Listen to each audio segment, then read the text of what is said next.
At 03:17 hours, on November 29, 1944, Commander Joseph Enright stood at the periscope of the submarine Archerfish, 200 feet beneath the Pacific, watching the largest warship he had ever seen. The target was moving at 18 knots, zigzagging through the darkness off the coast of Japan.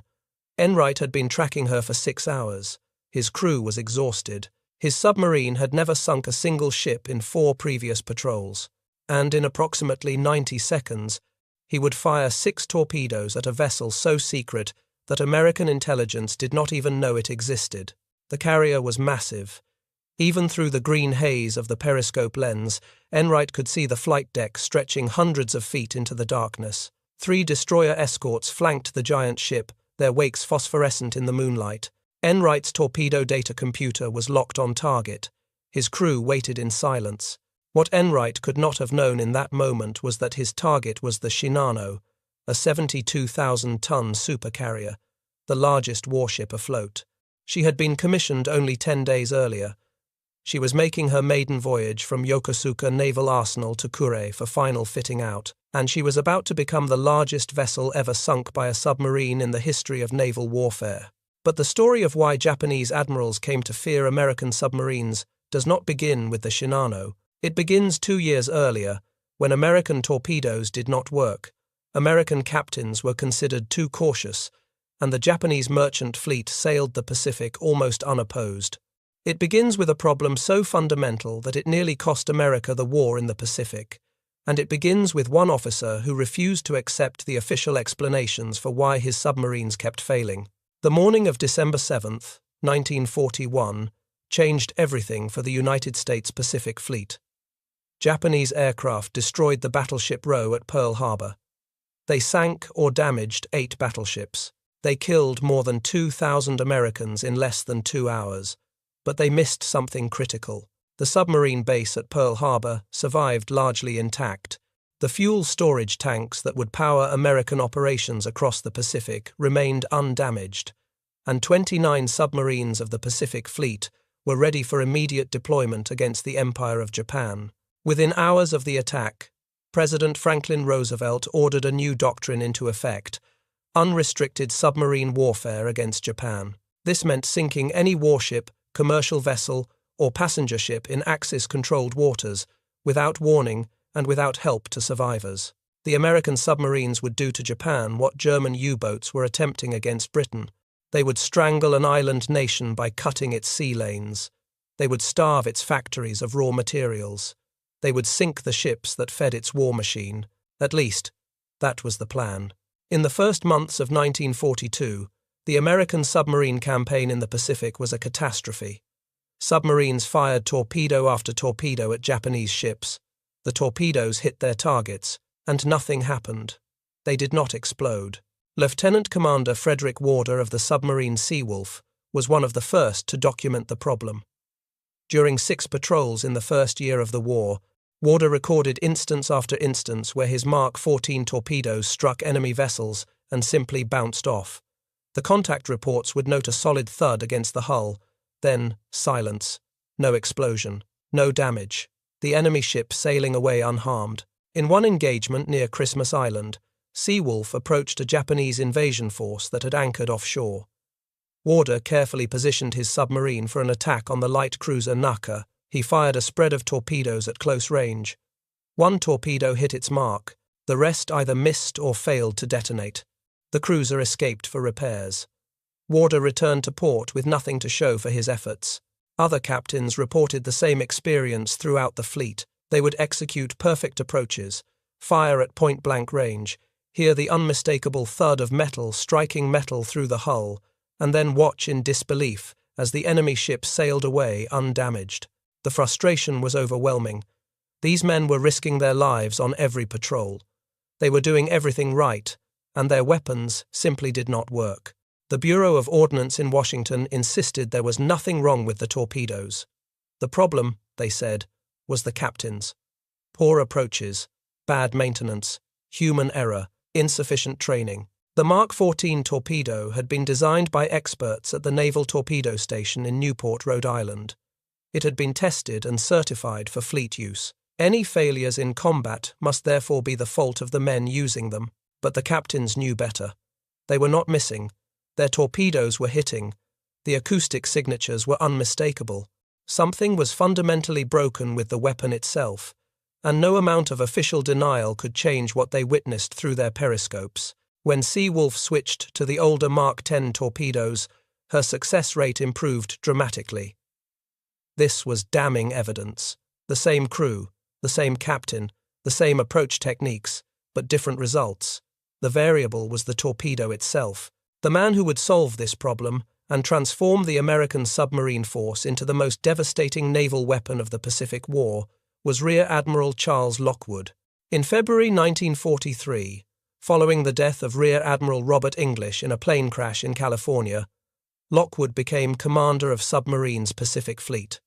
His call sign was ComSubPac. His sailors would come to call him Uncle Charlie, and he was about to wage a war on two fronts, one against the Japanese Empire and one against his own Navy's bureaucracy.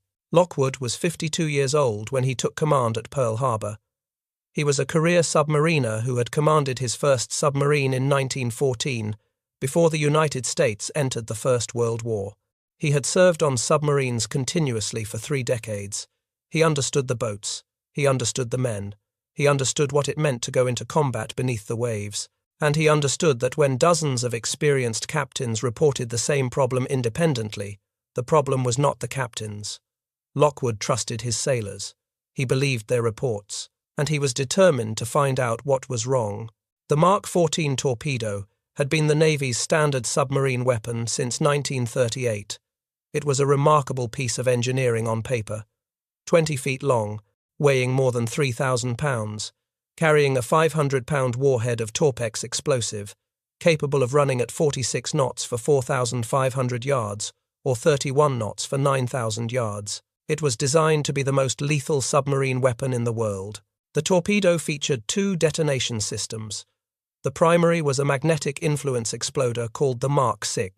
This device was designed to detect the magnetic field of a ship's steel hull and detonate the warhead directly beneath the keel, where the explosion would break the ship's back. The secondary was a contact exploder that would trigger the warhead upon physical impact with the target.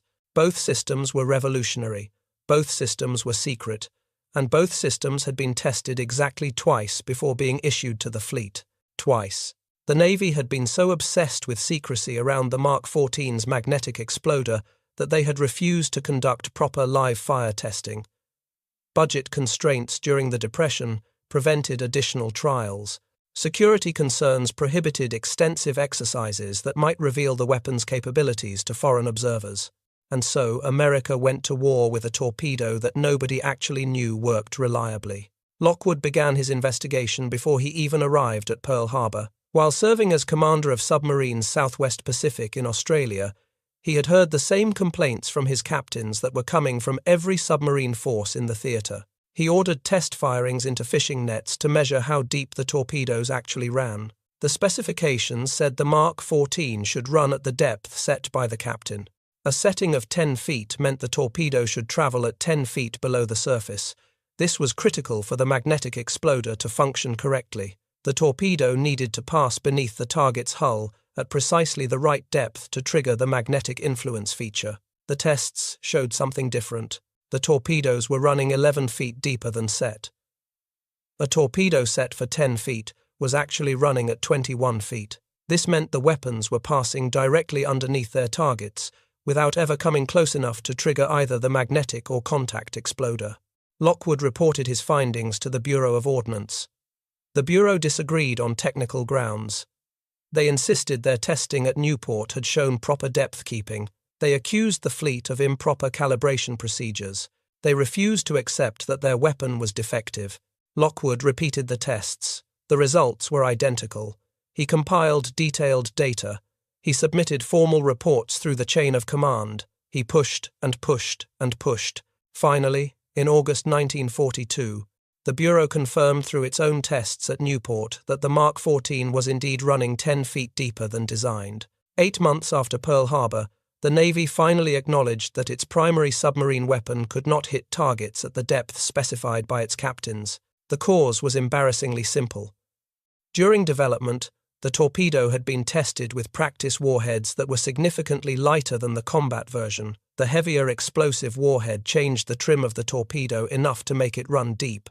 Additionally, the hydrostatic pressure sensor was poorly placed, giving erroneous depth readings, especially at higher speed settings. Modifications were implemented. Captains were instructed to adjust their depth settings to compensate. The fleet believed the problem was solved. It was not. Even with corrected depth settings, torpedoes continued to fail. Some exploded prematurely, hundreds of yards from their targets. Others hit the hull and did nothing. The magnetic exploder was malfunctioning. The contact exploder was malfunctioning. The entire weapon system was riddled with problems. On April 9, 1943, Lieutenant Commander John Scott in the submarine Tunny found himself in an ideal position to attack Japanese aircraft carriers, including the Taiyo and Unyo. From only 880 yards, he fired all 10 torpedo tubes. Through the hull, his crew heard 4 stern shots and 3 bow shots explode. No enemy carrier diminished speed. None showed signs of damage. Later intelligence revealed that all 7 explosions had been premature. The torpedoes had run true. The magnetic feature had triggered them too early. Every single weapon had detonated before reaching its target. The next day, the submarine Pompano attacked the aircraft carrier Shokaku with 6 torpedoes. At least 3 exploded prematurely. The carrier sailed on undamaged. Submarine captains estimated that 10% of their torpedoes were exploding prematurely. The Bureau of Ordnance Statistics claimed the number was 2%. Neither figure was acceptable. These men were risking their lives on weapons that worked less than half the time. Ships that should have been sunk escaped to fight again. Japanese troops that should have drowned at sea landed safely on Pacific islands. The war continued longer than it should have. In the summer of 1943, Lockwood flew to Washington and confronted the Bureau directly. At a conference with fellow admirals, he made his frustration absolutely clear. If the Bureau of Ordnance cannot provide us with torpedoes that will hit and explode, he said, then for God's sake get the Bureau of Ships to design a boat hook with which we can rip the plates off a target's side. The Bureau Chief, Rear Admiral William Blandy, was furious. He accused Lockwood of trying to discredit his organization. The confrontation was heated. Blandy demanded to know whether undermining the Bureau of Ordnance was part of Lockwood's mission. Lockwood replied that if anything he said got the Bureau off its duff and produced action, he would consider his trip worthwhile. By June 1943, Lockwood had seen enough. He officially ordered what many of his captains were already doing secretly: deactivate the magnetic exploder entirely. Rely only on contact detonation. The magnetic feature was too unreliable to trust. But even this did not solve the problem. Torpedoes were still hitting targets and failing to explode. The breakthrough came from the submarine Tinosa in July 1943. Commander Dan Daspit spotted a 19,000-ton Japanese whale factory ship called the Tonan Maru No. 3. This was a massive target, dead in the water, with no escorts in sight. A perfect opportunity. Daspit fired 4 torpedoes from 4,000 yards. 2 hit and stopped the ship dead in the water. He fired 2 more. Both hit. The target was stationary. Daspit had all the time in the world. He maneuvered carefully into a textbook firing position, 875 yards off the target's beam. The range was perfect. The angle was perfect. There was no way to miss. He fired 9 more Mark 14 torpedoes. All 9 were duds. Daspit watched through his periscope as each torpedo struck the motionless vessel and failed to explode. Some produced small bursts when their air flasks ruptured on impact. None detonated their warheads. The Japanese ship remained afloat.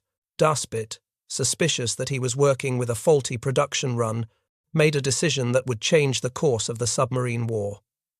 He saved his last remaining torpedo and brought it back to Pearl Harbor for analysis. The torpedo was examined at the submarine base. What they found was damning. The contact exploder's firing pin was too weak.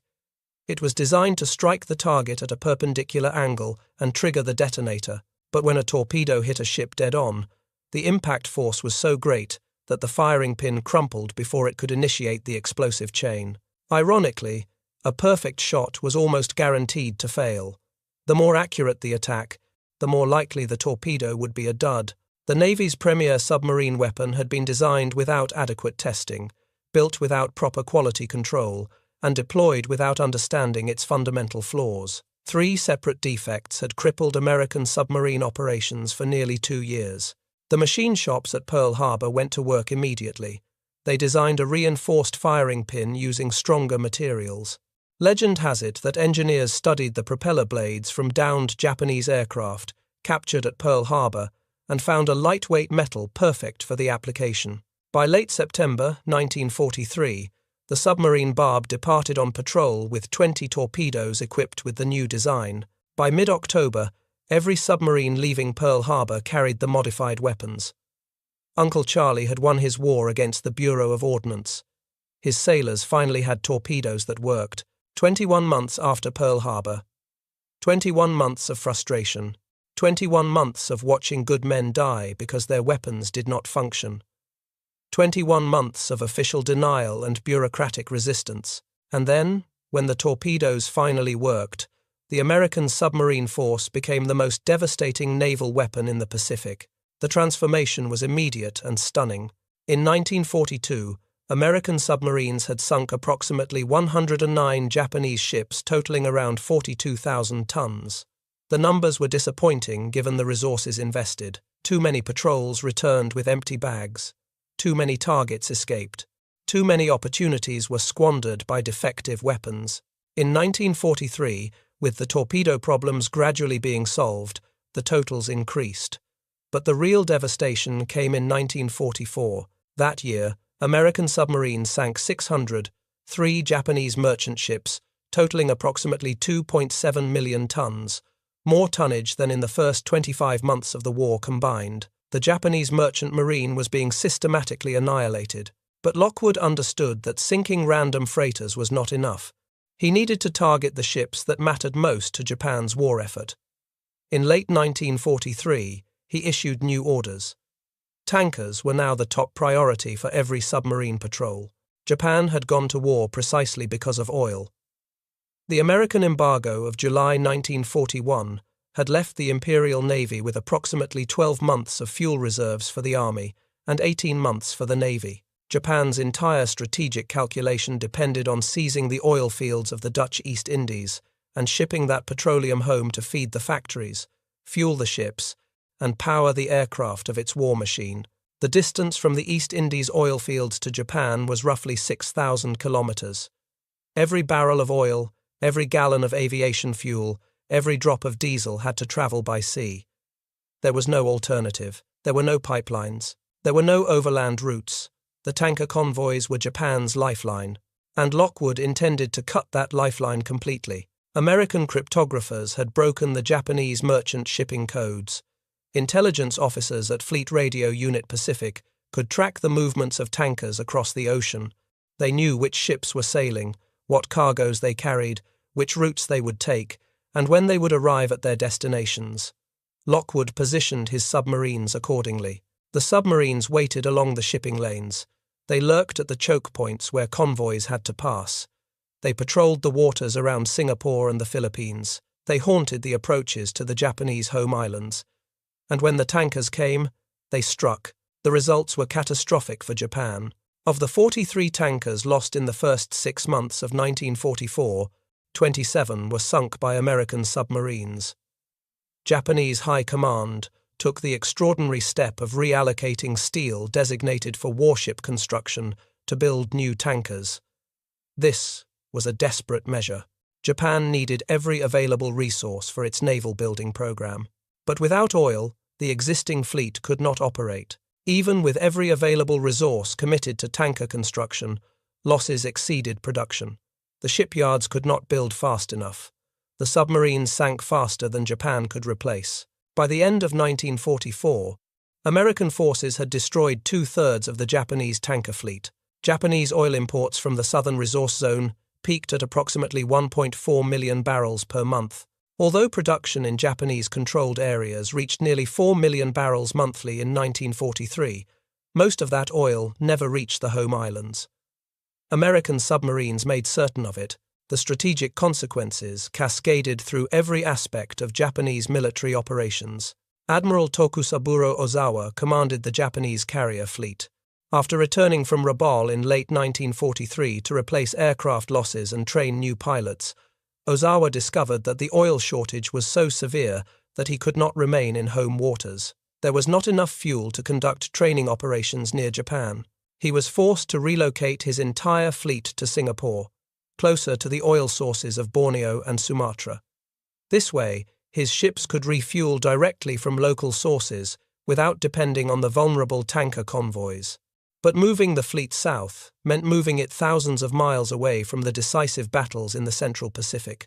Japan's carrier force would have to sail from Singapore to contest American advances in the Marianas. The crews would have limited time to train, the pilots would be green, the ships would arrive at battle with the minimum fuel necessary for combat operations. The consequences became apparent in June 1944 at the Battle of the Philippine Sea. American forces had invaded Saipan, threatening the inner defense perimeter of the Japanese Empire. The Japanese fleet sortied from Singapore to contest the landing. Ozawa's carriers launched wave after wave of aircraft against the American fleet, but the Japanese pilots were poorly trained. Many had fewer than 100 hours of flight time. They had practiced over the calm waters near Singapore. They had never faced the massed anti-aircraft fire of an American task force. They had never fought experienced American pilots flying the new Hellcat fighter. The result was slaughter. American fighters shot down Japanese aircraft faster than they could reach their targets. Dive bombers and torpedo planes fell from the sky by the dozen. The battle became known as the Great Marianas Turkey Shoot. In a single day, Japan lost approximately 270 aircraft. Over the course of the battle, Japanese naval aviation lost nearly 500 planes and most of its trained pilots. The submarine Albacore torpedoed the fleet carrier Taiho. The submarine Kavala sank the fleet carrier Shokaku. Japanese naval aviation never recovered. And still the submarines kept killing tankers.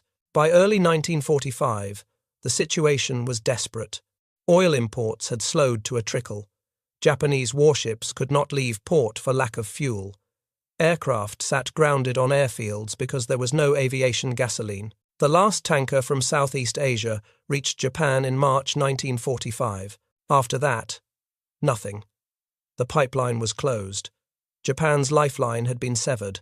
But the submarines did more than sink tankers and carriers. They systematically destroyed Japan's ability to reinforce its island garrisons. American submarines sank an estimated 44 Japanese troopships during the war. In 33 of those sinkings, the death toll surpassed 1,000 soldiers. Entire army divisions disappeared beneath the waves before they could reach their destinations. The troop transports sailed from Japan packed with reinforcements for the Pacific Islands. They carried soldiers, equipment, ammunition, and supplies. Each ship was desperately needed at the front lines. Each ship ran the gauntlet of American submarines. At the critical stages of the Guadalcanal, Saipan, and Leyte campaigns, thousands of Japanese troops were killed in transit or diverted before they arrived where they were needed. Reinforcements that the Japanese High Command counted on simply never materialized. Island garrisons that should have been strengthened remained at partial strength. Counterattacks that should have had overwhelming numbers faced American forces with equality or inferiority. Japanese military planners eventually issued a circular in January 1945 titled How to Deal with Maritime Emergencies. The document acknowledged that the density of troops packed into each transport ship had soared during the war. Soldiers were crammed into cargo holds on tiered bunks called silkworm shelves. The ships were floating death traps.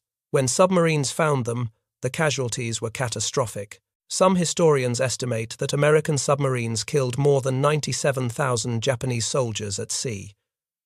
This number is derived from detailed analysis of Japanese records compiled after the war. But even researchers acknowledge that their figures represent a floor, not a ceiling. Japanese records did not comprehensively track troop losses on torpedoed transports. Many sinkings went unrecorded. Many casualty figures were lost or destroyed. The true number may be significantly higher. The psychological impact on Japanese commanders was profound.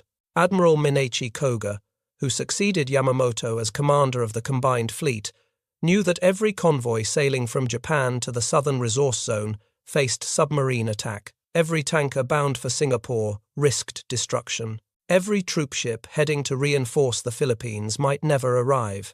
Japanese admirals had built their careers on the doctrine of the decisive fleet battle. They studied the Battle of Tsushima, where the Imperial Navy had annihilated the Russian Baltic Fleet in 1905. They believed that war would be decided by great ships engaging in epic combat. Instead, they found themselves fighting an enemy they could not see. American submarines operated beneath the surface. They struck without warning. They disappeared before escorts could respond. They were everywhere and nowhere, and their torpedoes, once the Mark 14 was fixed, rarely missed. The Japanese tried to counter the threat. They developed escort groups modelled on British anti-submarine forces.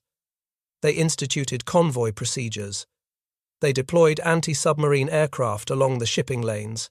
They increased depth charge production. They developed new detection technologies, including radar and improved sonar, but Japan lacked the industrial capacity to build enough escort vessels to protect its merchant fleet. The nation that had focused its entire naval strategy on building battleships and carriers had neglected the humble destroyer escorts that could have saved its shipping. Japan commissioned approximately 250 destroyers and escort vessels during the war. America lost only 52 submarines to all causes. Japanese anti-submarine tactics improved, particularly after the introduction of radar in late 1943. American submarines reported more dangerous patrols in 1944 than in previous years. Depth charge attacks became more accurate. Japanese escort commanders learned to predict submarine movements. The hunting became harder. 52 American submarines were lost during the war, along with more than 3,500 men. The casualty rate of approximately 22% was the highest of any American military branch. Submarine service was extraordinarily dangerous. The boats that did not return simply vanished, lost with all hands, their crews entombed forever in their steel coffins on the ocean floor. But the ratio of ships sunk to submarines lost continued to favor the Americans. For every American submarine destroyed, the Japanese lost dozens of merchant ships and thousands of soldiers. The mathematics were inexorable. The Japanese were losing the war beneath the waves. This brings us back to Commander Joseph Enright and the Shinano. Enright had served in submarines since before the war. He had watched captains struggle with defective torpedoes in 1942. He had seen patrols fail through no fault of the men involved. He understood the frustration of attacking enemy ships and watching the weapons malfunction. He had been given command of the submarine Dace early in the war and had a disappointing first patrol. Later, he took command of Archerfish. 4 patrols produced no confirmed sinkings. By the standards of the aggressive submarine force, his record was mediocre. But by November 1944, everything had changed. The torpedoes were reliable. The intelligence was accurate. Submarine tactics had been refined through 3 years of combat experience, and Enright was about to get the opportunity of a lifetime. Archerfish was on her 5th war patrol, stationed off the coast of Japan to rescue downed bomber crews during B-29 raids on the home islands. On the evening of November 28th, with no bombing missions scheduled due to weather, Archerfish was free to hunt. At 20:48 hours, radar operators detected a large contact leaving Tokyo Bay. The target was moving fast, at least 18 knots, accompanied by 3 smaller vessels.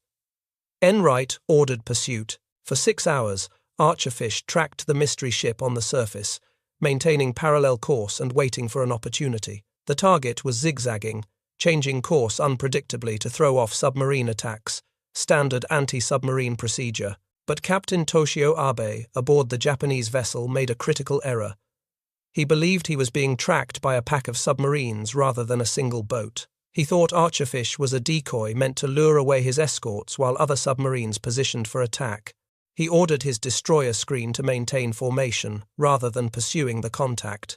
Instead of running in a straight line at maximum speed, which would have left Archerfish behind, Abe continued zigzagging, and each zigzag brought the target closer to the submarine. At 02:56 hours, Archerfish submerged while turning east to find the optimal attack position. Enright ordered his torpedoes set for 10 feet, hoping to hit the target higher on its hull where the damage would be most difficult to control. He also wanted to increase the chances of a hit in case the torpedoes ran deeper than set, echoes of the earlier problems that Lockwood had solved. At 03:17 hours, the carrier turned to the south as part of her zigzag pattern. This brought her entire broadside perpendicular to Archerfish. The range was 1,400 yards. The angle was perfect. Enright could not have asked for a better setup. He fired 6 torpedoes. 4 struck the ship between the anti-torpedo bulge and the waterline. The explosions were tremendous, felt throughout the submarine. Archerfish immediately dove to 400 feet to evade the expected depth charge attack. The crew heard loud breaking up noises from the target for 47 minutes. The carrier was the Shinano, largest aircraft carrier ever built up to that time. She had been laid down in May 1940 as the third Yamato-class battleship, sister to the Yamato and Musashi, the most powerful battleships in the world. After the disaster at Midway in June 1942, where Japan lost 4 fleet carriers in a single day, the Japanese Navy ordered Shinano's conversion to an aircraft carrier. Her construction had been so secret that American intelligence had no record of her existence. A B-29 reconnaissance aircraft had photographed her during sea trials on November 1st, but analysts did not recognize what they were seeing. The ship was unknown to the Americans until after the war. Shinano displaced 72,000 tons. Her armored flight deck was designed to withstand 1,000-pound bomb hits. She was intended to support other carriers, operating as a floating supply ship carrying fuel, ammunition, and replacement aircraft. The Japanese had pinned enormous hopes on this vessel. She sank in less than 7 hours. The crew could not contain the flooding. Shinano had been rushed to completion with watertight doors that were not finished. Pumps were missing from critical locations. Many compartments were not properly sealed. The construction workers had labored around the clock to meet the deadline, but quality had suffered. Her crew was inexperienced. Many had never served on an aircraft carrier. They did not know the ship's layout. They did not understand her damage control systems. When the torpedoes hit, they did not respond effectively. The 4 torpedo strikes exposed fundamental design flaws in the joint between Shinano's armor belt and her underwater protection system. This was a weakness shared by all Yamato-class vessels. Water flooded through the damaged sections faster than the pumps could remove it. Captain Abe attempted to beach his ship on the Japanese coast. He ordered flooding of portside tanks to counter the growing list, but the damage was too extensive. The flooding could not be controlled. At 10:18 hours, Captain Abe ordered abandon ship. 45 minutes later, Shinano rolled completely over and sank by the stern. Captain Abe chose to go down with his ship. He was subsequently promoted posthumously to Rear Admiral. 1,435 men died with him. Approximately 1,000 crew and civilian workers were rescued. Archerfish returned to Guam on December 15th, having sunk more tonnage in a single attack than any submarine in history. But Enright did not know exactly what he had hit. He sketched the target from memory during the patrol report. Based on his observations, he estimated the carrier displaced approximately 28,000 tons, consistent with a Hayatake-class vessel. American intelligence initially credited Archerfish with sinking a cruiser, then upgraded the assessment to a carrier based on Enright's drawings. Only after the war, when American investigators examined Japanese naval records, did the true identity of the victim become clear. Archerfish had sunk the Shinano, the largest warship ever destroyed by a submarine. Enright received the Navy Cross for his achievement. Archerfish received a Presidential Unit citation. The record still stands. But the Shinano was only the most dramatic example of what American submarines accomplished against the Imperial Japanese Navy. The battleship Kongo, one of the great capital ships that had served Japan since before the First World War, was sunk by the submarine Celion on November 21, 1944. Kongo was returning to Japan after the Battle of Leyte Gulf when Celion caught her in the Formosa Strait. 2 torpedo hits ignited her magazines. She sank with the loss of over 1,200 men. No Japanese battleship had ever been lost to a submarine. The psychological impact was enormous. These were the great ships, the pride of the Imperial Navy, the weapons that Japanese admirals had trained their entire careers to command. and they were being sunk by underwater boats that displaced less than 3% of their tonnage. American submarines sank 8 Japanese aircraft carriers during the war, including Shinano. They sank the fleet carriers Shokaku and Taiho, the escort carriers Taiyo, Unyo, and Shinyo, and the fleet carrier Unryu. Each loss represented not only the vessel, but the trained air crews and aircraft aboard her. They sank 2 heavy cruisers and 7 light cruisers. They sank dozens of destroyers and escort vessels. They sank transports, tankers, cargo ships, and freighters by the thousand. Vice Admiral Charles Lockwood, who had fought for reliable torpedoes and aggressive tactics when others counselled caution, watched his command achieve results beyond his expectations. Over 1,000 enemy ships totaling more than 5 million tons were sunk by submarines under his direction. His force accounted for approximately 55% of all Japanese vessels lost during the war. The men who served under Uncle Charlie never forgot what he had done for them. He had trusted their reports when the Bureau of Ordnance insisted they were wrong. He had fought for weapons that worked. He had pushed tactics that put submarines in the most dangerous waters. And when his sailors came home from patrol, he made certain they were cared for. Lockwood established rest camps for returning crews. He arranged for submarines returning from patrol to be greeted with ice cream and fresh vegetables. He secured the Royal Hawaiian Hotel in Waikiki as a rest facility for submariners. These were small gestures, but they mattered enormously to men who had spent weeks in cramped steel tubes beneath the ocean. By early 1945, Japan's oil supply had collapsed entirely. The tanker routes that had sustained the empire were now killing zones patrolled by American submarines. So desperate was Japan's need for fuel that the government mobilized millions of civilians to produce substitutes. Entire classes of schoolchildren were sent to dig up pine roots for distillation into low-grade oil. 37,000 improvised distillation units were constructed across the country. They produced approximately 70,000 barrels of pine oil, from which only 3,000 barrels of aviation fuel could be refined. The fuel was so contaminated with impurities that American jeeps which used captured stocks during the occupation quickly suffered engine failure. The pine oil clogged injectors and corroded engine components. It was barely functional as a fuel source, but Japan had nothing else. By August 1945, most Japanese warships had been sunk or immobilized by lack of fuel. The operational fleet had been reduced to perhaps 20 destroyers and 40 submarines. Even these could remain at sea for only days before their fuel ran out. The Japanese admirals who had planned for decisive fleet battles in the tradition of Tsushima found themselves commanding ships that could not leave port. The carriers that survived the submarine attacks could not launch aircraft because there was no aviation gasoline. The battleships that remained afloat could not sail because their tanks were dry. American submarines had accomplished what no surface fleet or air armada could have achieved alone. They had severed Japan's arteries. They had starved the empire of the resources it needed to fight. They had killed its soldiers before they could reach the battlefield. They had sunk its carriers before they could launch their aircraft. They had destroyed its tankers before they could deliver their cargoes. The men who achieved this victory paid a terrible price. The submarines that never returned took their crews with them. Nearly 1 in 5 boats that saw combat was lost. Commander Dudley Morton of the submarine Wahoo became one of the war's legendary figures. His aggressive tactics inspired a generation of submariners. He took Wahoo into waters that other captains considered too dangerous. He attacked convoys with a ferocity that earned him the nickname Mush.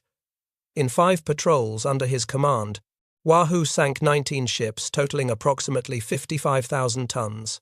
On October 11, 1943, Wahoo was lost with all hands in the Sea of Japan, caught by Japanese aircraft while attempting to exit through La Perouse Strait. Morton and all 79 members of his crew were killed. His body was never recovered. Morton's executive officer, Lieutenant Richard O'Kane, went on to command the submarine Tang. O'Kane became the top-scoring submarine commander of the war, sinking 33 ships in 5 patrols. Tang was credited with more ships sunk than any other American submarine. On October 24, 1944, during a night surface attack in the Formosa Strait, Tang fired her final torpedo at a damaged transport. The torpedo malfunctioned, made a circular run, and struck Tang's stern. The submarine sank in 180 feet of water.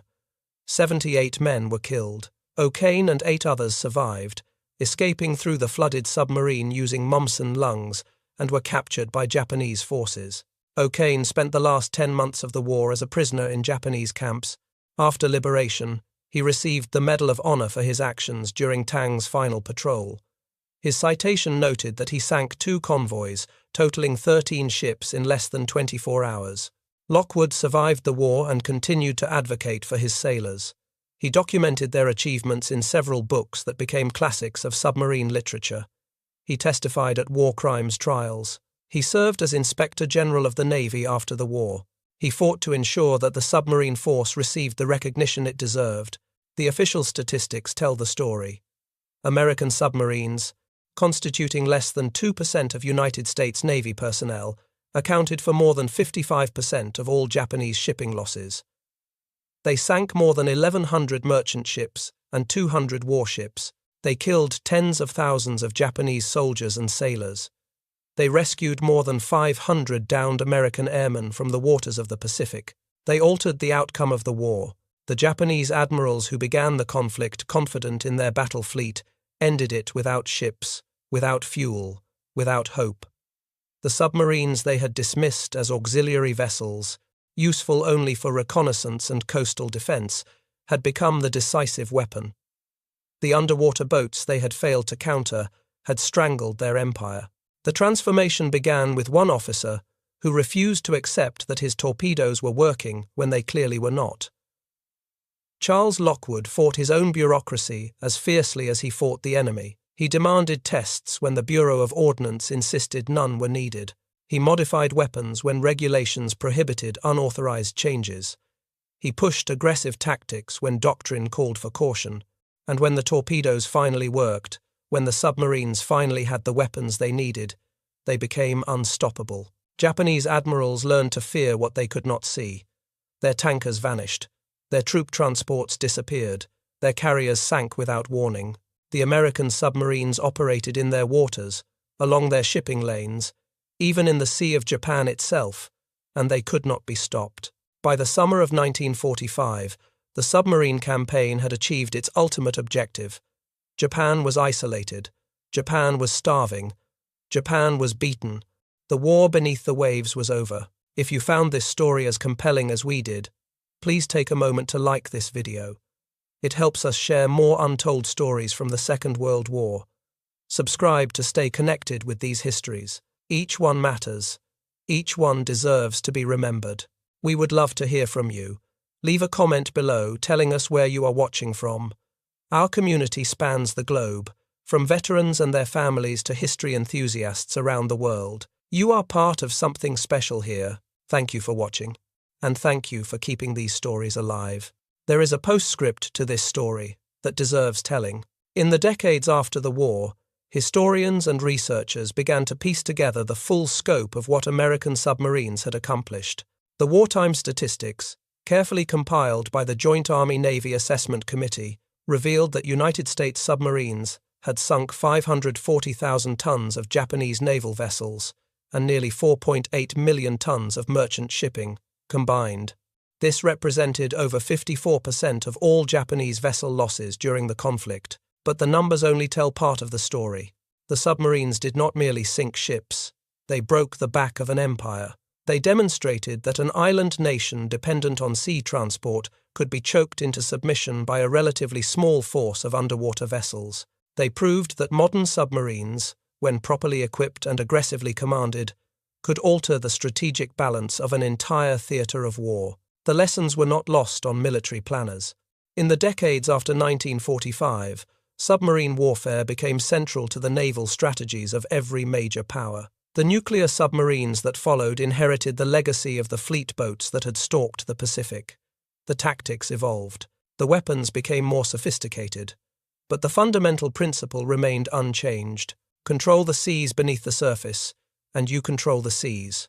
Charles Lockwood retired from the Navy in 1947 with the rank of Vice Admiral. He spent his remaining years writing about the submarine force he had commanded. His books, including Sink 'Em All and Down to the Sea in Subs, preserved the stories of the men who had served under him. He died in 1967 at the age of 77.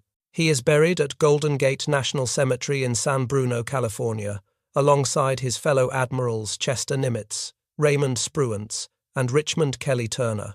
The destroyer escort Lockwood, commissioned in 1970, was named in his honor. The Naval Submarine League continues to present the Vice Admiral Charles Lockwood Award annually to recognize excellence in submarine operations. Richard O'Kane retired as a Rear Admiral. He wrote 2 books about his experiences, Wahoo and Clear the Bridge, both considered classics of submarine literature. He died in 1994 at the age of 83. The guided missile destroyer O'Kane, commissioned in 1999, bears his name.